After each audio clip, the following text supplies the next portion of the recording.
Alright, let's get started here. There is a new video coming out because I see that some of you guys still watching this, and I really appreciate it. And I think this channel is kind of like actually street smart kind of channel because I have some expertise, of course, but I don't have that like loads and loads.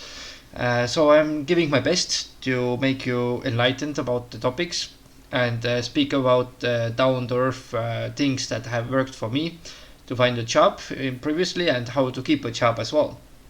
Since there was some situations in my life that I had to work for a longer time than just like 1 month in some kind of company. So yeah, let's talk about companies events in this video. I'm really glad if you found this channel and found this hidden gem and listening to all the videos in the hidden gem channel. So yeah, let's see. This is by Mike March 2024. It's December. And yeah, let's see. So companies events can be different. They can be trainings and they can be events, or they can be both. And here I'm going to speak more about the events. Events are more like party kinds, and trainings are more, let's say that the formal kinds.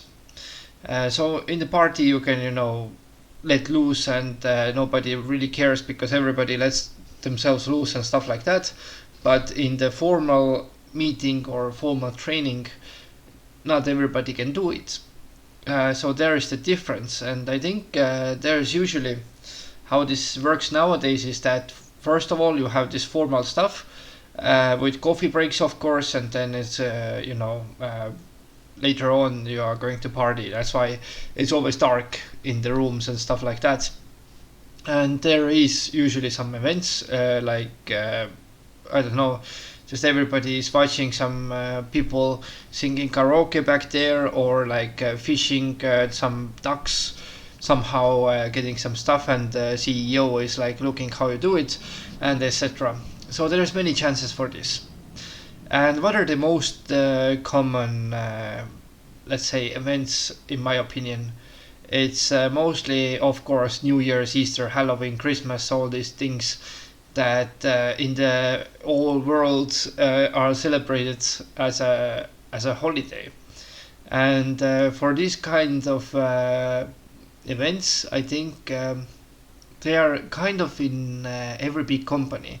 Of course, if you have a small company, you don't have the budget to kind of host events and stuff like that. However, when you have a big company, then I think these events are very likely, and they are actually very common in those specific holidays, for example, because New Year's is, I think, celebrated almost anywhere.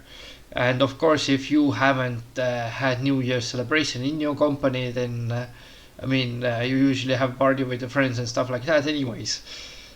So yeah, it's kind of like this kind of event. And I think also I need to mention here that this highlights that you see up here, or this theme of the slides, is not really made by me. And I don't really own the rights of these, and thank you for having me those things to celebrate. And all these photos that I found are all from Google, so it's not really about the copyright claim or anything like that. I think in my videos. So yeah, that's been said. I think New Year's is kind of this kind of event that everybody is like celebrating, maybe with a champagne or something, as you can see maybe here in this photo also, that you just welcome New Year. It can be also 1 day later than the New Year arrived, or 2 days later. But if the company is smart, then they usually do it many days later, more later than it actually was, because people are recovering from it, and especially this is the time to spend with the friends. What else do we have? Easter. Easter is actually a very significant holiday in Europe. but in some parts in the south of Europe, in the west of Europe, I think it's very very important to celebrate Easter. However, in the East Europe, I don't really think that is a very common holiday to celebrate there. Since I mean, it is kind of there, but it's never really, that significant as I don't know, Christmas or New Year's or stuff like that, or even Halloween nowadays is very very popular in every part of the world. And yeah, I think Easter is this kind of holiday when you have food on the table. So this photo here might not apply to Easter because of course there's like egg shaped stuff, but at the same time it's not really they don't have anything to eat. And in Easter it's a huge banquet. I think this a lot of people bring their own dishes, introduce where they are from. Maybe they are from different parts of world, international community. They are introducing those things, and you have lots of food. You can taste different flavors. That's usually what Easter is. And I think it's a nice holiday and event that can be coming out from it. It's very influential in the south of Europe and west of Europe, that you can actually enjoy it, and also later have this kind of event here after you have eaten and so on.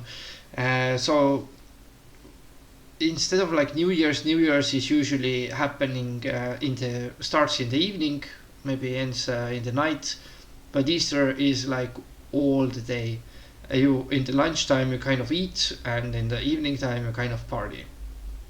Halloween is also in the evening times. I think there is some pumpkins, of course, like you're having those workshops of carving pumpkins in the company's events, and you can actually carve your own pumpkin, I think, usually, or as a team. And there is a lot of stuff done with pumpkins and all this flavors that are actually in Halloween, like orange, I think, is also very common in this one. And everybody kind of have to have a dress code. They have to have like a costume. And about those costumes is actually pretty difficult because, I mean, if you have to dress up as some kind of like a monster or so, I mean, people can still recognize you in the end. They maybe cannot at the start, but later, if you don't really cover your head, they can kind of recognize you.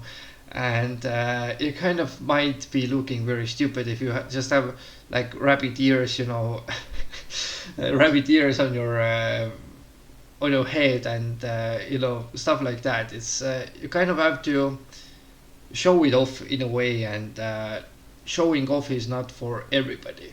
So Halloween is this kind of party that needs some more, that needs you to be more brave. You cannot be just laid back right there on the left, or people that are there avoiding the cameras all the time in the New Year's or in the Easter time, that you can actually do it. But in the Halloween time you kind of cannot do it, because they want to have all the photos of all the monsters that have been dressing up. And not only the monsters, but also there's like priests and monks and all those guys that sailors. I mean, there's a lot of ways that you can dress up for the Halloween. And yeah, make sure that you are actually comfortable to be in front of the camera for this one, because it's a little bit different from what I've seen. And it's also only in the evenings and stuff like that. So yeah, it's like a different kind of event. It's not a bad event in my opinion, but it's something to actually be. You kind of have to consider how you're going to wear, what you're going to wear, and stuff like that in this kind. Since I mean, of course, nowadays everybody is welcoming any kind of people, whether they have a suit or not. They don't care. but the main thing is that they are there. But still, if you are with you see the other ones in your department wearing a suit and then you are coming there not wearing a suit, it's different thing again. And you might be in the center of attention in another way, but who knows. Anyways, yeah, let's talk about Christmas. Christmas also has this kind of like ugly sweater thing, but I mean, ugly sweater is not always ugly, and it's actually kind of nice in my opinion. It doesn't really, it's not as brave as you have to be in Halloween, because Halloween you kind of have to be a fanboy or a fangirl of some kind of things, like I don't know, I'm a fanboy of some kind of like sexy vampires or something like that. It's kind of this kind of things. I think it's a little bit different, but Christmas is chill. It's should be fun, and should be having some drinks, some food there, of course, because it's Christmas. Christmas usually is with a big banquet as well as Easter, and in addition to Easter, it has also these sweaters that you're going to wear. But sometimes you don't have to, of course, wear a sweater and stuff like that. They are also fine without it, and places with a Christmas tree is very nice to see, and places with the snow, it's even nicer to have Christmas there in the company. And also, there are some department-based events, and that's I'm getting into that very soon. But first of all, after these four of the main ones that I've covered, is question is, why is it important for the company to have events in the first place? And that's a very good question. Most of all, it's to enhance the team, to basically to have after these events you can see your teammates as being how to say, more collaborating with them, or more familiar with each other in a way that you have asked them questions that are based on the real life. However, these kind of events, I mean, if it's not a big company, if it's a small company, and this is all the people that are working in the company, when you're talking right here with somebody, then everybody can hear it, and they can be memorizing it. But if it's a big company, it doesn't matter. I mean, you can talk about anything, anywhere, anytime, basically, unless it's really, really bad, and you can be fine with it, getting away with it. So yeah, it's the company needs those kind of events, because otherwise, if you don't have fun activities, if you don't have fun events going on, then nobody really wants to work there, because the only thing why they're working there for is about the salary. But about the things is that it's not only about the salary in the company. You also watch how your co-workers react, how your boss reacts in these kind of events, and what are they doing, because this influences a lot of decisions that you have to make in your company. There's plenty of stuff that why the manager has been the main reason why you have left the company, or stuff like that.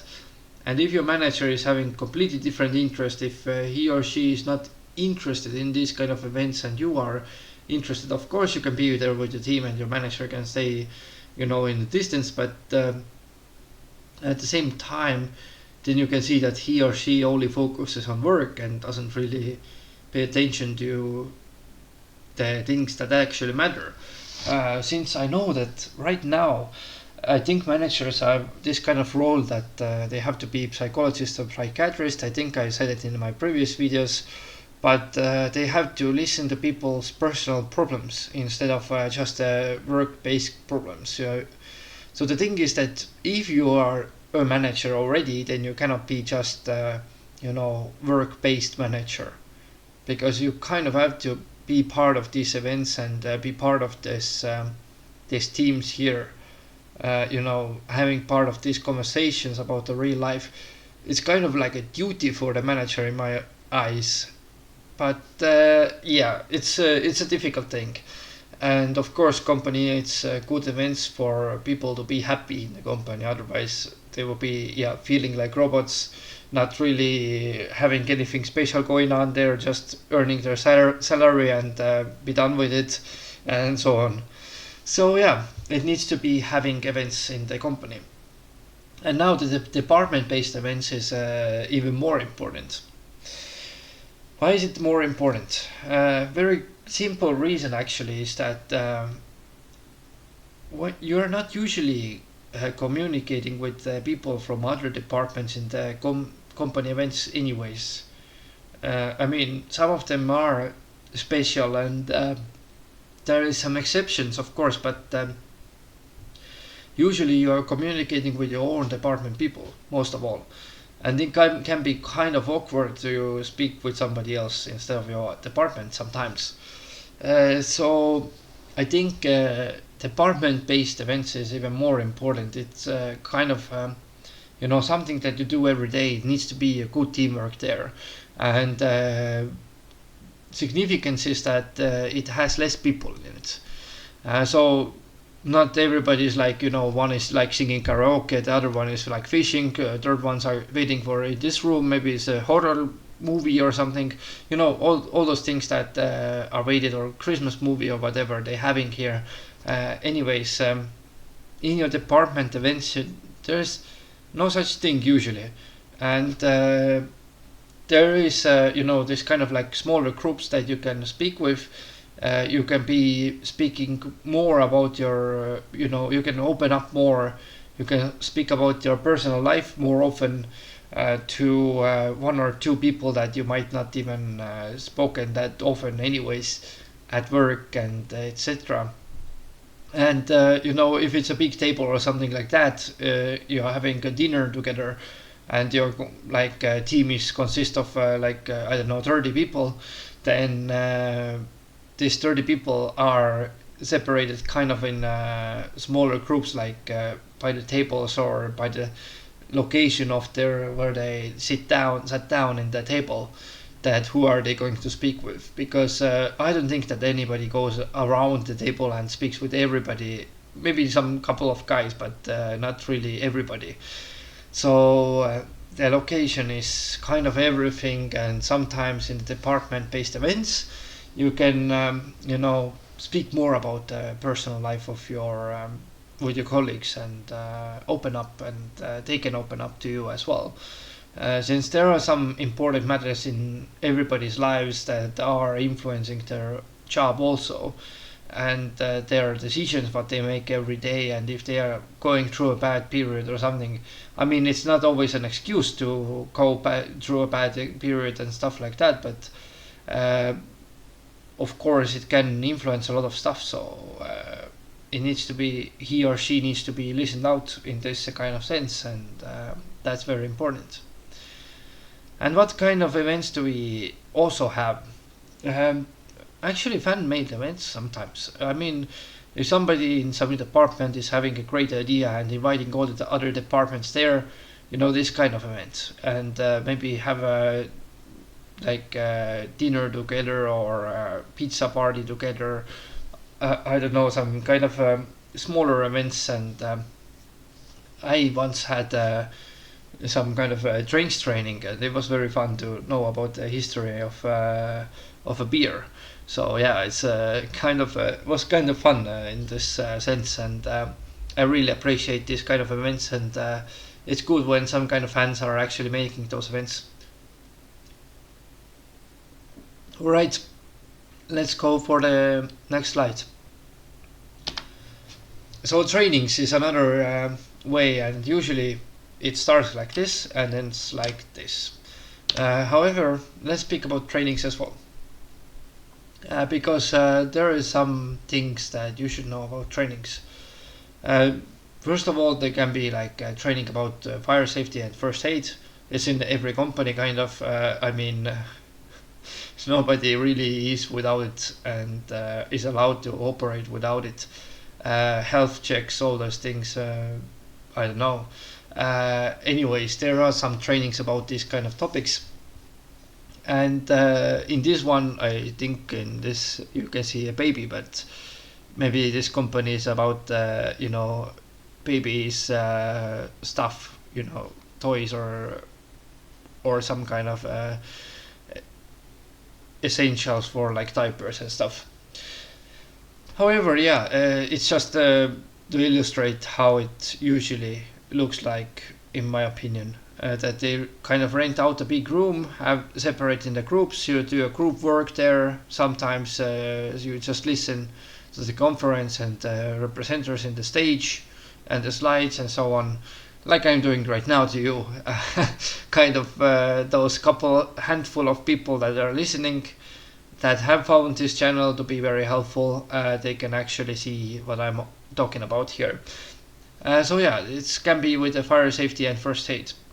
And actually, in these kind of events also, sometimes it can be very, how you say, it's a difficult environment sometimes, because there is this kind of like comfort and discomfort, right, in your lives. So the comfort is something that when I sit as this guy or lady, I think it's lady here, when I'm like in her position, then it's kind of like a comfort, because I can see directly on the stage and I have to just turn my head a little bit to see the speaker. And yeah, I'm going to see everything, and all the other room and how it reacts, all those things.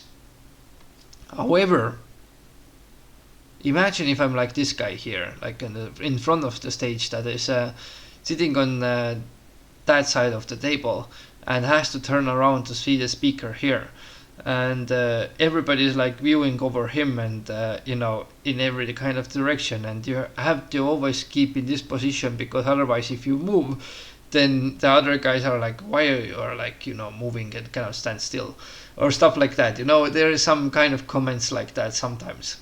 So that's sometimes in these kind of events you can be very comfortable like this lady here, but sometimes you cannot be very comfortable like this guy here. So it really depends on your position, and usually the earlier you arrive, the better position you get. However, there is sometimes like tables marked with the names and stuff like that, especially when they want to divide you into the groups. So yeah, it's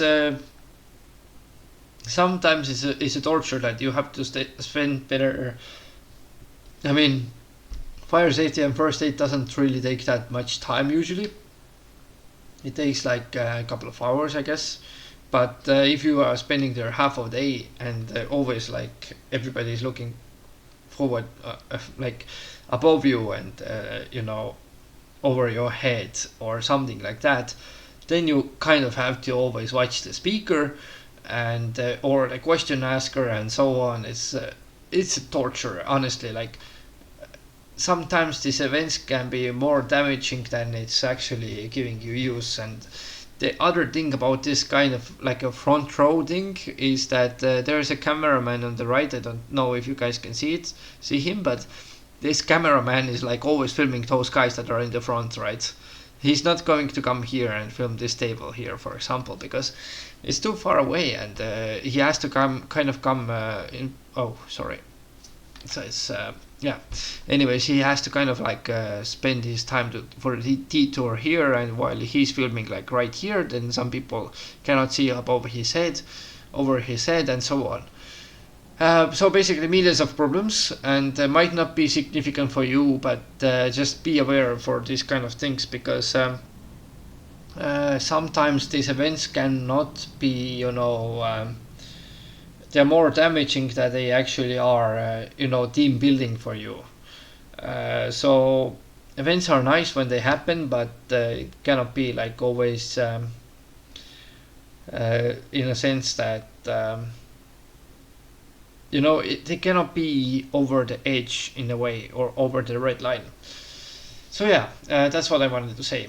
And yeah, fire safety and first aid is always going to be there. Basically, I think it's every 2 years or every year even. they are going to do this kind of refreshment of these kind of things in the companies. At least some laws are saying that they have to do these kind of things. So yeah, I mean, wherever you work, you kind of have those events. I think in at some points, because how is the company going to always work when they don't have nothing? And I mean, of course, you can earn your salary and stuff, but sometimes the events are kind of nice to have. Yeah, and the second most popular, I think it's even the most popular event that I've seen from my career is that strategy and vision is like the basic things that all these companies are going through all the time. You know, every year they're having new strategy. Every like 5 years they have new vision. All those things that is like crazily, and how can somebody like a general worker bet on or do in their everyday work and kind of spend their time building up the strategy for the company and the vision about the company. And the truth about this thing is actually very funny. I couldn't care less about these kind of things because I'm there to work and earn money. So if you guys are having me a training about your strategy, I couldn't care less because I'm like maybe using those things in everyday life, of course, like they are connected, but I mean it doesn't show me in detail about how the work should be getting done. So yeah, it's like that, and I'm sorry, people, but or managers and CEOs or all those guys. I know that you are trying to earn profit, and this is the best way to earn profit to make everybody clear about the strategy of the company and vision about the company. But honestly, what is their purpose? Like, if you think about this employee perspective, what is their purpose in the company? Is to support their real life, to support their personal life, not to work for somebody that they don't care about, or work for somebody that has some visions and strategy. Yeah, I mean, good for you, but I'm there to earn money. This kind of things that if you are a CEO, then how do you motivate people to listen about strategy and vision? Then I mean it would be very difficult because the truth is that they don't care. Like, I mean, maybe they do care, but the work life always comes after the real life. So the real problems should start with the real life. I mean, the relationship that you have between CEO and just an employee is that, of course, like employees making, working for him and or her, whoever is the CEO, and then CEO gets paid by this, and it takes some care with strategy and vision in the company to see that if this employee knows about these kind of things as well. But yeah, this employee is having more problems in his or her real life than at the work life most of the time, because you kind of, I mean, if there is this kind of work that I would be like always working and not having time for my real life, I wouldn't be working there, I guess. If I don't have any other option, maybe I would. But I mean, if I have other options, then I wouldn't work there. Really, that's why people are very not motivated in doing those things. And yeah, I mean, company's goal is always to build strategy and vision and stuff like that. I mean, meanwhile, it's nice, but it's not. It shouldn't be like a process that you're going through like 5 times a year or stuff like this in a conference. It should be like one time a year. It's enough. I mean, and especially about the vision, it changes like every 5 years or so, right? So the strategy is something that you might be going through like every year when the world is changing with AI and stuff. But yeah, okay, sorry guys, I'm going to take a sip. I kind of got swayed away here, venting here all the time.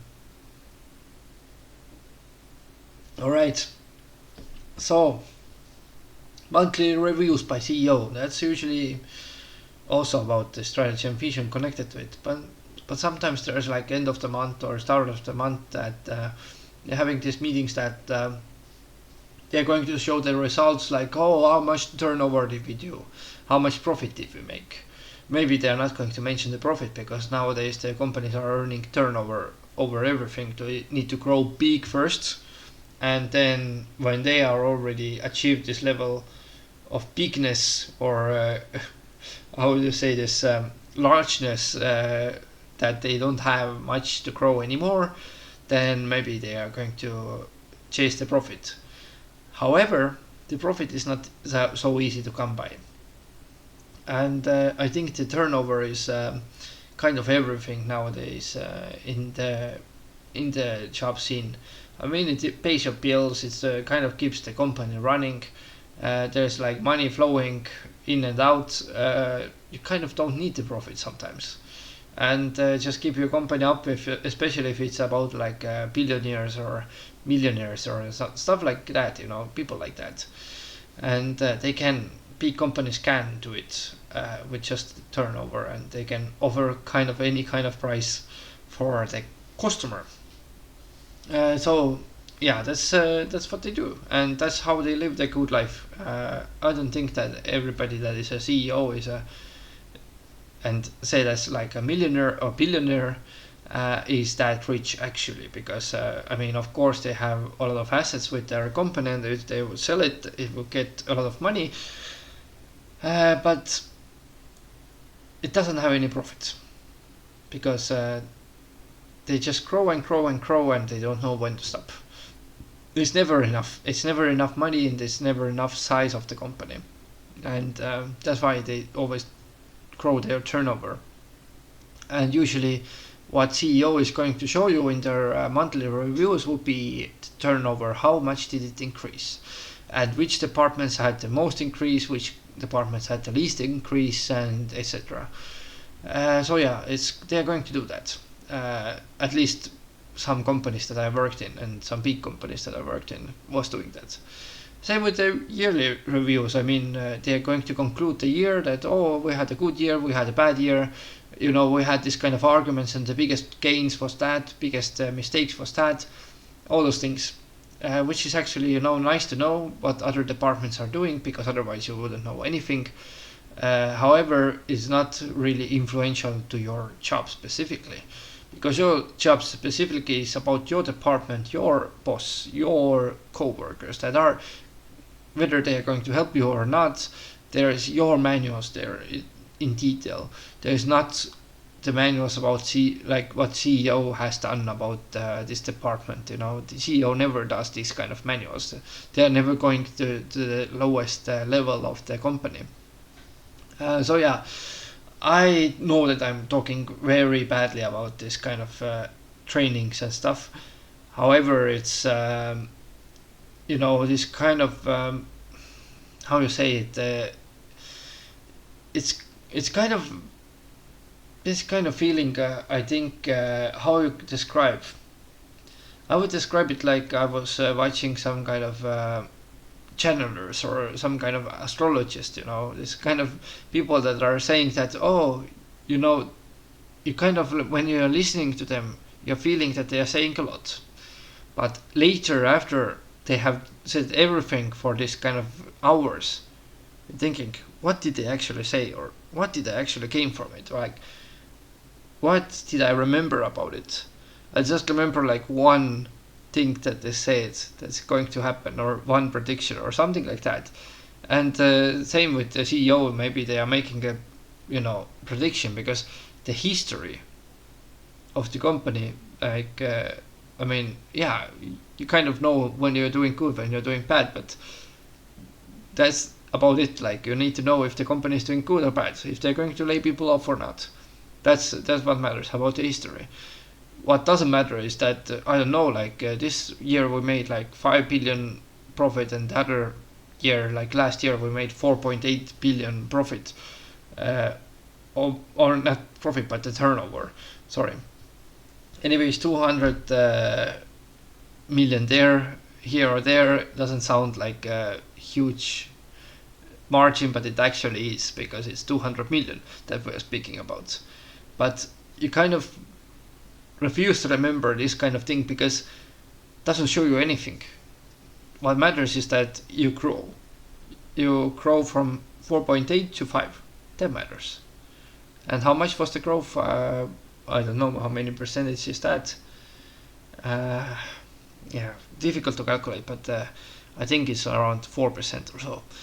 4% increase is the same as inflation usually in the average in the world. So didn't grow that much in a sense by the percentage. So by the of course by the millions it grow a lot, but as for the percentage it didn't. Your salary kind of don't increase. You know that is the conclusion of this, and that's it. That's all you need to know. And if the company is doing bad, of course you need to know it because they are going to make a layoff. But and your company is saying to you, okay, next year we're going to hit like 6 billion. 6 billion. Okay. Well, when we grow 4% this year, then we need to grow how many percent now? 10%? No, not 10%. I think it's like 20% yet. Something like that. Somewhere close to this range. Anyways, if you need to grow like 20% and you only grew 4% this year, then what makes you to grow 16% points more is kind of like a dream that probably doesn't happen. So it's too optimistic of a dream, and it doesn't give you anything about the future. So that's why it feels like when they're talking, when they're talking that, oh yeah, we're going to hit like 6 billion next year, it sounds very good. It's when you're doing that, oh yeah, let's do it, let's make it happen, like let's do this 16 or 20% of increase, and I'm really on to helping you. And then after the end of the year you're realizing that, oh, it was 4% again. So your effort kind of went to waste. The proof was coming to the light. And so the same with this generators and astrologers and those people. Sometimes they're speaking of too much optimistic things about the future because people like to receive the optimistic and positive feedback about everything, but actually they are not saying you anything. So when they're saying that we're going to grow 20%, it's probably not going to be true unless you're working there for your first year. Yes, you might be thinking that let's do it, and I haven't seen the proof that it's going to be wrong. Then in this case maybe it can be working, but I think for these kind of things you have to always be kind of like a skeptic about these kind of things. So yeah, I got swayed or went too much in the detail with this, but that's what the CEOs want you to hear. They want you to know that they are doing good, and they want you to keep your job, keep working for them as long as you can, and so on, because they already hired you. That's the good part, because they want to keep you there, because otherwise they would spend a lot of resources by hiring new people, watching through those 400 plus CVs that are applied to this position and so on. If they have no other choice, maybe they would do it, but maybe not. Depends how good of a worker you are. And other trainings are actually the most important ones, since these ones are maybe connected with your profession. Sometimes they can be, this quality standards or stuff like that. They can be very beneficial, and those kind of things to know, where you get basically new knowledge about your field. When somebody is going to send you there from your department, or they know that your department needs this kind of trainings, is a very, very big thing, and I think it's a very useful thing. Let's say this conferences, for example, and around the world, that that I don't know, like right now a very popular topic is the microchips, right? So somebody is sending you to Taiwan for the conference, or to learn more about it. It's something that is actually going to be useful for you, because then you know how what it consists of, or how they are doing their things, and give some tips about it. And especially when your department is also considering of manufacturing them, or putting them in this kind of like components or products, these microchips and stuff like that. It's a lot of good things that other trainings can be very good, and these ones are, I think, would be the most important. I mean, don't complain about those things, of course. I mean, right now I'm complaining about this monthly reviews and yearly reviews, but actually, while you are listening, the what you don't want to do is piss off the CEO in the company. If you like the company and you just hate those kind of things like monthly reviews, yearly reviews, but when you damage CEO's reputation, is the worst thing that you can do. I know a company that was very big manager, very big company, and some guy was putting him always in the CC of all the emails that he sent out, so the others can actually start moving around with the things and decisions. And this guy didn't work for a long time anymore because he was fired or he was laid off. So don't piss off CEO about this, and don't be too loud about it. Like, if you trust somebody in your department, then you can tell him or her about this event and stuff like that, and the honest feedback. But keep a kind of like a low profile with this strategy and vision and stuff, because it's best thing is to listen, and even if it's pointless, then still to listen out, because it's part of your salary. That is part of your work day. It's part of your kind of like work.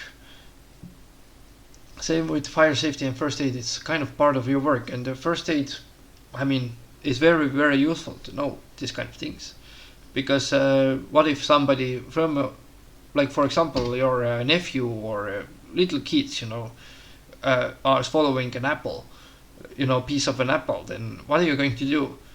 Whether you're going to act and do some first aid and save him or her, or yeah, him. I think nephew is a him, right?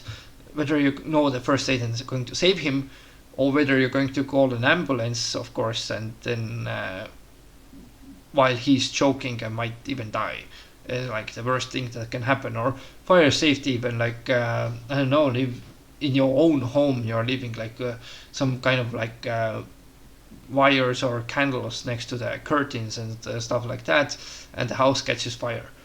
It's loose wires or some kind of like outlets that are dangerous. It's kind of something that can be avoided, and these things can be useful in this sense. That's why I don't think that these ones are the most useless ones. I think this strategy and monthly reviews, yearly reviews are the most useless ones in the reality, but you also need to listen to these, because otherwise you're not going to work there for much longer. You need to, your CEO is kind of the one that pays to you in a way.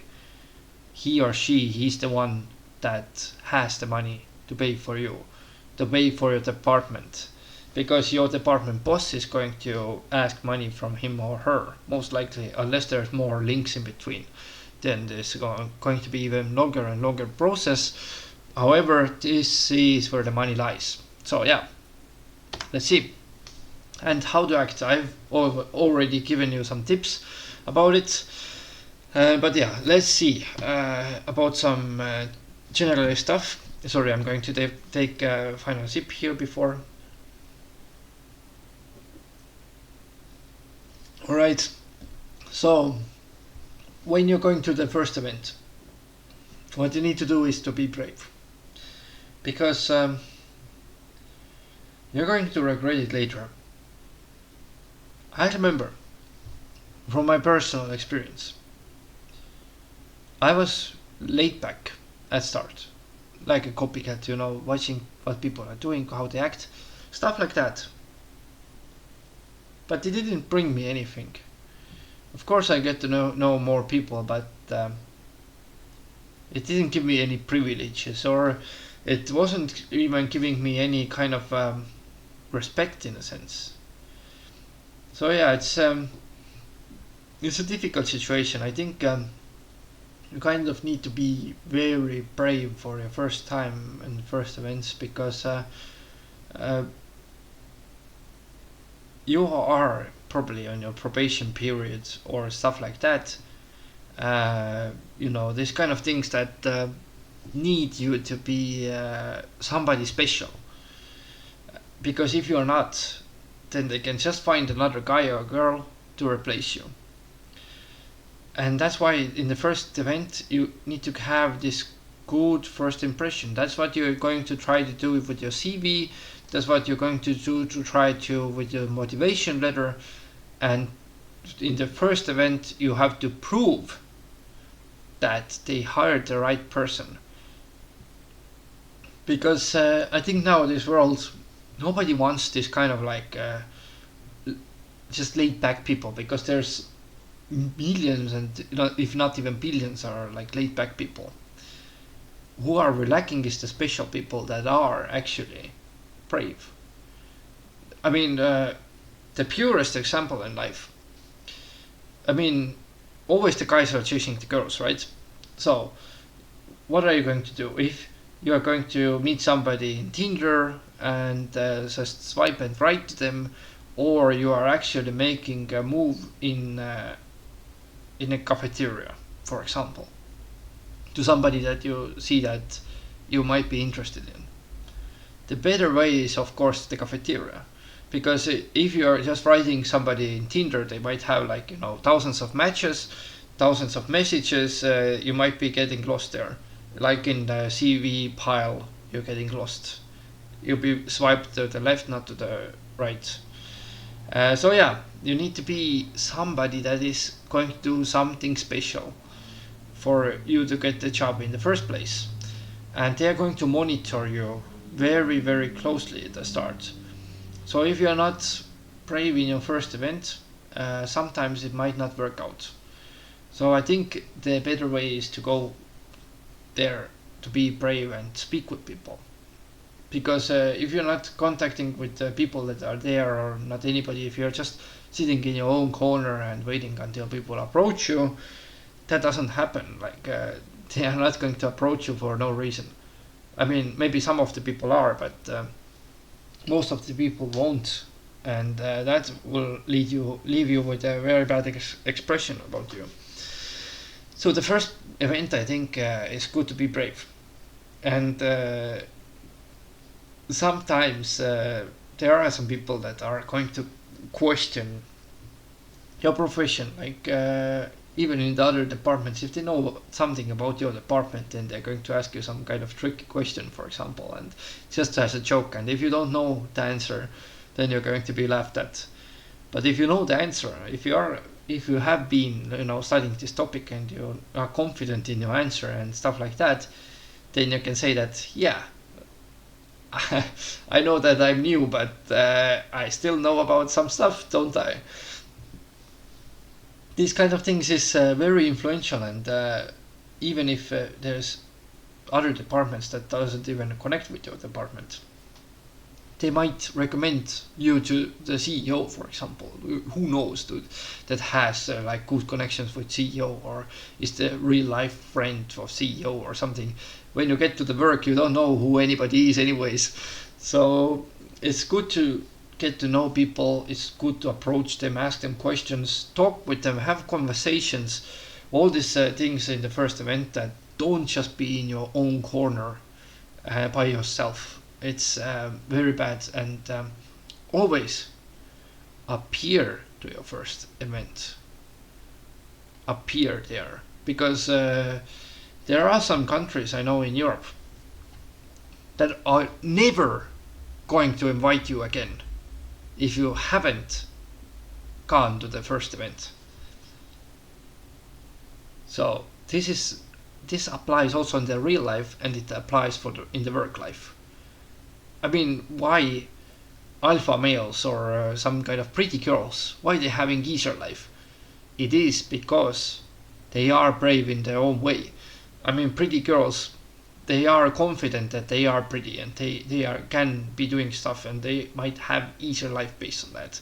Alpha males, they know that they can get some kind of like specific kind of girls or some stuff like that they can attract, and this is good for the braveness, and you need to be brave in the first events. I think, and repeating events also. Some, even if you have worked there for like 2 years, 3 years, whatever. I mean, always be careful with your humor because the rumors they spread really fast, and if you have made some kind of like dark humor thing that I don't know this, CEO, he was talking that we should hit 6 billion next year, but I guess it's the same as promise of not attacking Ukraine by Russia or something like that. It's very, very impacting for some specific groups, and they might not understand this kind of banter or jokes or these kind of things. And it's important to be careful with your humor and about complaining. Anyways, I think complaining was something that I was also mentioning in my other video, that complaining is the worst thing that you can do kind of in the job, and it's those people that don't complain are much more respected and valued than the ones that are complaining about different kind of stuff. So yeah, be careful and don't speak out too loud.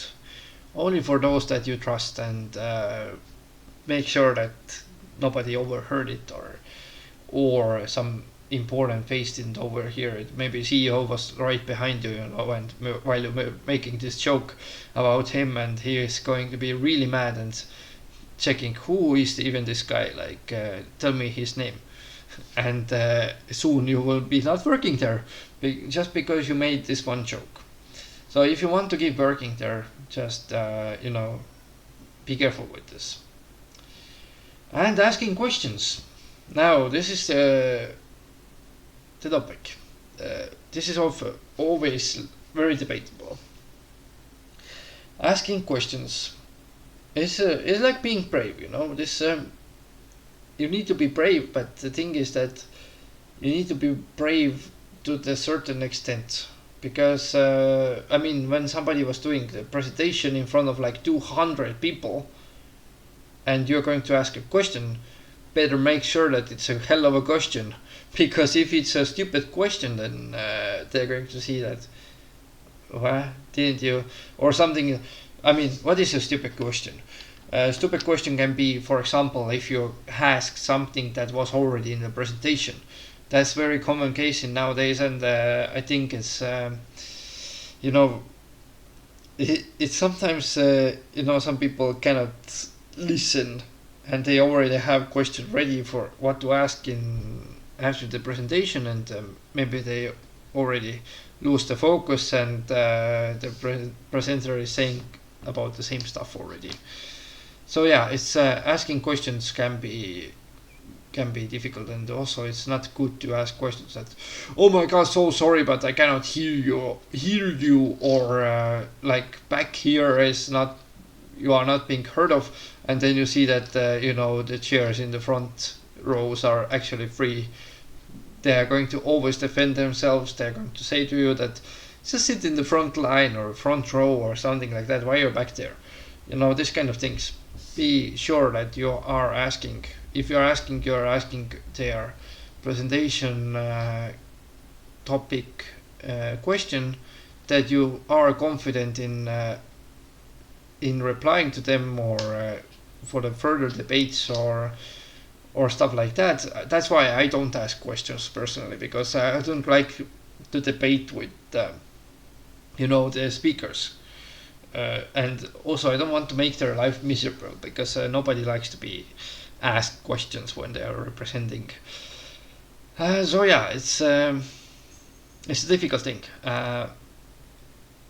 Of course, you might be looking very smart, or you might be looking very stupid in other ways, and I say that don't ask questions, because maybe only if you really need to know something, like I don't know, there's some careers that your CEO is representing, that we have new positions available and internal hiring, and then you need to know something more about this position that you find it interesting, if the salary is public, for example, or if how you can candidate to this, and what is the requirements, and etc.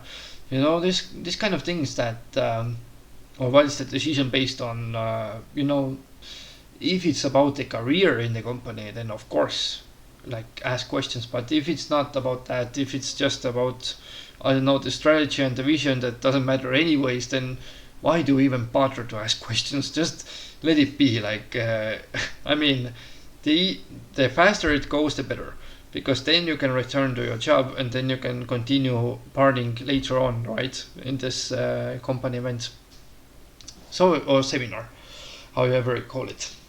So yeah, I think that's about it actually, because I've been talking around 50 minutes, I think, or so. I hope. It's usually been around hour, but this time maybe it's a little bit shorter than.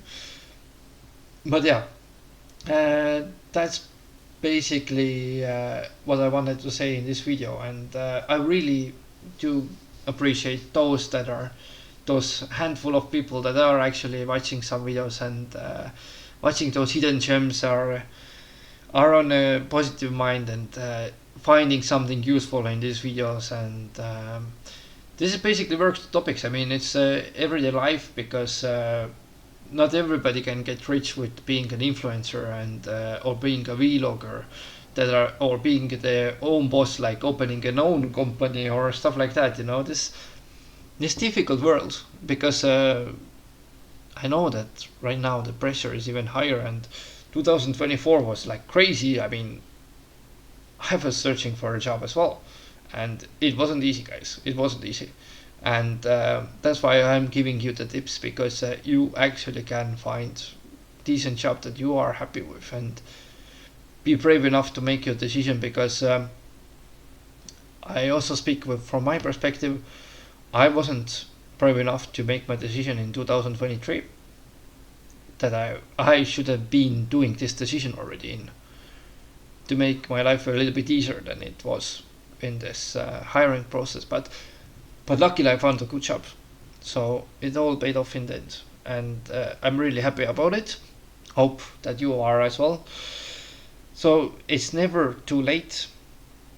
It's never too much pressure by the economy. I know that right now we're having recession and stuff, and it's should be think twice about and think the things through, because if you're just like, oh my god, I don't like my current job and I'm going to quit like tomorrow, then you're not going to be that easy. Like, or oh my god, they didn't really raise my salary because for the next year, and I'm like, going to quit tomorrow because of that. Be careful about it. I mean, yeah, you can quit, you can find a better one, but better job, but you have to think it through, because you might not. And what if you don't? You have to have this safe haven for yourself. Your job is very important in your life, because it's kind of like, what is the job doing? It satisfies your basic needs: shelter, food, right? Is it not the basic needs of the Maslow pyramid or something? I mean, shelter and food. This is what the job is about.